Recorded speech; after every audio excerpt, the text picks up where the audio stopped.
وكل شيء صاحبك أغفي عن إلا يشو دوني دشيدة الله سبحانه وتعالى بني آدمك أصحاب كستا أو ليلت أما سي كستا دو دواتد وكي مرو نسبتنا لكن إلهي سبحانه وتعالى مرو لودو سي دواتد انت هدا دو دواتد إساقا انت سقوي مانيا انت هدا دو سي دواتد إساقا انت قوي مانيا marka aad iyo aad waxaad ugu dadaashaa ku xisaabtantaa wehelka ugu fiican ee aad yeelan kartid waa Ilaahay subhanahu wa ta'ala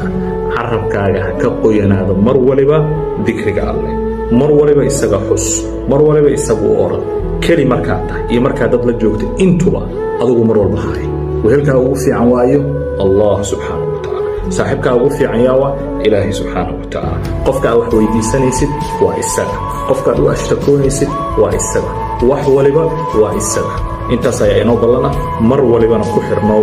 kuna dadaal Ilaahay subhanahu wa ta'ala ilaalintiisa وكل شيء صاحبك ugu fiican ee la yeesho dunida dusheeda Allah subhanahu wa ta'ala bini aadamka asxaab kasta oo aad la yeelid ama si kasta ugu dhawaatid waa kii maru nisbadana laakiin Ilaahay subhanahu wa ta'ala mar waliba uu sii dhawaatid